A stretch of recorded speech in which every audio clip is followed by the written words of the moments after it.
Welcome to the only daily podcast focusing on compliance news of the day. Each morning, start your day with a cup of coffee and Tom Fox, the voice of compliance, to hear about 4 of the top compliance, corruption, or leadership stories you will need to start your day. The Daily Compliance News is a production of the Compliance Podcast Network. October 3, 2020, the President has COVID-19 edition.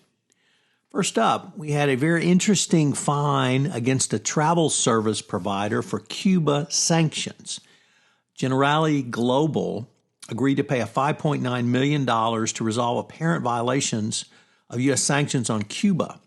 What's interesting about this is really several different factors. Well, number one, this is not based on new Cuba sanctions brought in under the Trump administration. This is for sanctions which occurred between 2010 and 2015. The self-reported cases stem from Cuba-related insurance reimbursements that the San Diego-based travel service provider routed through a Canadian affiliate in an attempt to avoid U.S. sanctions. The total value of the prohibited transactions was low, but it was an egregious one.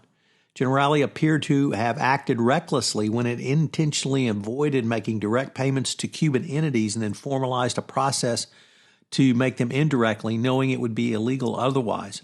Generali had codified the the indirect payment process for Cuba-related payments in its processing manual so that this was not simply a case of actual knowledge. This was a company business strategy.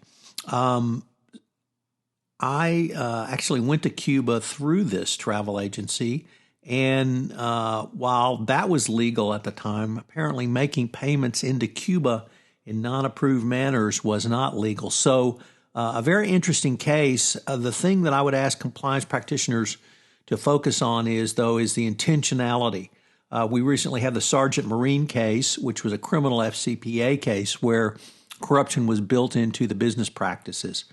So that's something that you need to be aware of.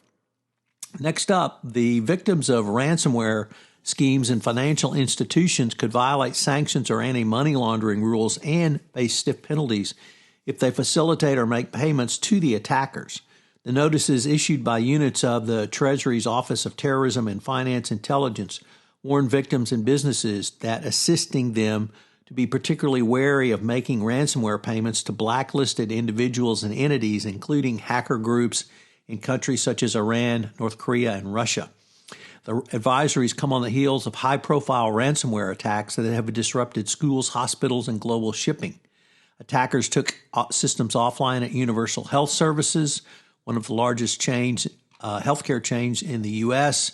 Hackers released Social Security numbers of Las Vegas area students after school officials declined to make payments. Of course, the problem is that if you are attacked and have a ransomware claim made, you may not know where the attacker is domiciled. You may not know if it's in an illegally sanctioned, or rather in a sanctioned country, so that if you make a payment, you've now engaged in illegal activity.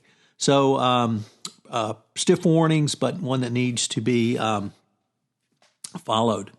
Next up, the beloved governor of the state of Texas, Greg Abbott, has told the voters to go screw themselves by announcing that you can only have one place for drop-off of non-in-person ballots in a county of Harris, which, as I live, it's almost 2,000 square miles. That's near disaster.